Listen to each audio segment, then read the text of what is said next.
नमस्कार। आज तारीख 19 जनवरी दिन सोमवार। देश दुनिया की तमाम बड़ी खबरों के लिए आप सुन रहे हैं द लेंस का न्यूज पॉडकास्ट राउंड अप। मेरा नाम है पूनम ऋतु सेन। चलिए करते हैं खबरों की शुरुआत।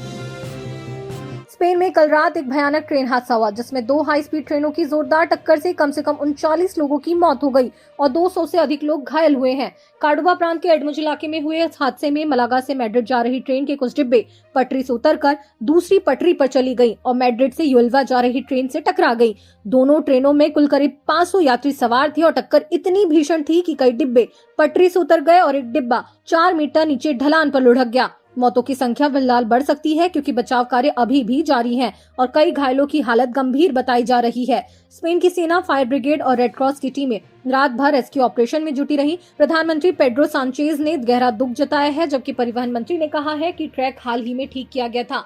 मैड्रिड और एंडलूसिया के बीच हाई स्पीड ट्रेन सेवाएं पूरी तरह बंद कर दी गई हैं और जांच जारी है।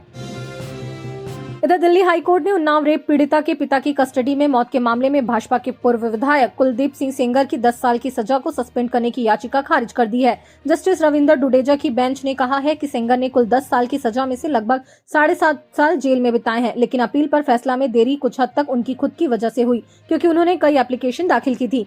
कोर्ट ने बेल और सजा सस्पेंड करने की अर्जी ठुकरा दी। गौरतलब है कि मार्च 2020 में दिल्ली की एक निचली अदालत ने सेंगर और अन्य को पीड़िता के पिता की कस्टडी में मौत के लिए दोषी ठहराया था, जहां 9 अप्रैल 2018 को उनकी पुलिस हिरासत में बर्बरता से मौत हुई थी। जून 2024 में भी हाईकोर्ट ने सेंगर की ऐसी ही याचिका खारिज की।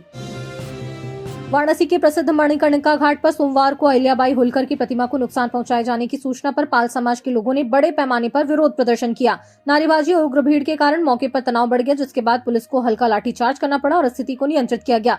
पुलिस ने 17 से 18 प्रदर्शनकारियों को हिरासत में लिया है, जबकि सोशल मीडिया पर भ्रामक पोस्ट और तस्वीरें वायरल करने के आरोप में 8 लोगों के खिलाफ FIR दर्ज की गई है, जिसमें आम आदमी पार्टी के राज्यसभा सांसद संजय सिंह और कांग्रेस नेता पप्पू यादव के नाम भी शामिल है। प्रशासन ने सभी आरोपियों को 72 घंटे के भीतर थाने में उपस्थित होने का निर्देश दिया है और कानून व्यवस्था बनाए रखने के लिए सख्त कार्रवाई की चेतावनी दी है। संयुक्त अरब अमीरात के राष्ट्रपति शेख मोहम्मद बिन जायद अल नहायान आज शाम भारत पहुंचे, जहां प्रधानमंत्री नरेंद्र मोदी ने प्रोटोकॉल तोड़कर दिल्ली के पालम एयरपोर्ट पर व्यक्तिगत रूप से उनका स्वागत किया और लिखा, मैं अपने भाई को लेने खुद एयरपोर्ट आया हूं। दोनों नेता के बीच व्यापार, निवेश, रक्षा सहयोग, ऊर्जा सुरक्षा और मिडिल ईस्ट के संवेदनशील हालात पर चर्चा हुई। यूएई भारत का तीसरा सबसे बड़ा व्यापारिक साझेदार है और दोनों देशों के बीच 6 लाख करोड़ रुपए से अधिक का कारोबार होता है। भारत यूएई को petroleum product, James and jewellery, textile, engineering, machinery और फूड आइटम जैसे अनाज, चीनी, फल, सब्जियां एक्सपोर्ट करता है, जबकि यूएई से मुख्य रूप से तेल और गैस का आयात होता है। भाजपा में राष्ट्रीय अध्यक्ष पद के लिए नितिन नबीन का नाम लगभग तय माना जा रहा है। आज पार्टी मुख्यालय में नामांकन प्रक्रिया शुरू हो गई, जहां रक्षा मंत्री राजनाथ सिंह, गृह मंत्री अमित शाह, जेपी नड्डा, नितिन गडकरी समेत सीनियर नेताओं ने नितिन नबीन के लिए समर्थन पत्र जमा किए। अगर कोई अन्य दावेदार नहीं मिला तो नितिन नबीन निर्विरोध राष्ट्रीय अध्यक्ष घोषित हो जाएंगे, जो पार्टी के इतिहास में सबसे युवा राष्ट्रीय अध्यक्ष होंगे। भाजपा ने 16 जनवरी को चुनाव की अधिसूचना जारी की थी और नितिन नबीन को 14 दिसंबर 2025 को कार्यकारी अध्यक्ष बनाया गया था। और अंत में खबर जरा हटके में बात कोहिनूर हीरे से जुड़ी। कोहिनूर हीरा दुनिया की सबसे प्रसिद्ध और विवादित रत्नों में से एक है, जिसका इतिहास 700 साल से भी ज्यादा पुराना है और यह गोलकुंडा की कोल्लूर खदान से निकला था।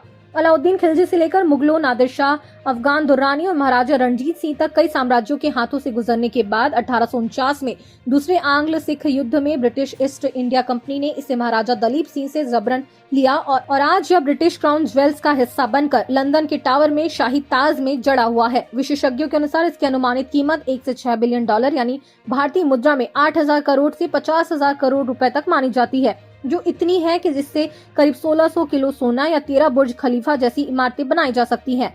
भारत इसे वापस मांगता रहा है, लेकिन ब्रिटेन इसे अपनी संपत्ति मानता है और इसे बेचा नहीं जा सकता।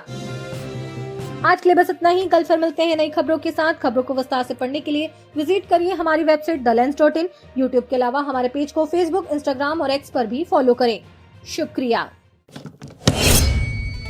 देश दुनिया की रखी खबर हर रोज हर शाम कानो कान सुनते रहें द लेंस पॉडकास्ट। रहिए अपडेट लेंस के साथ।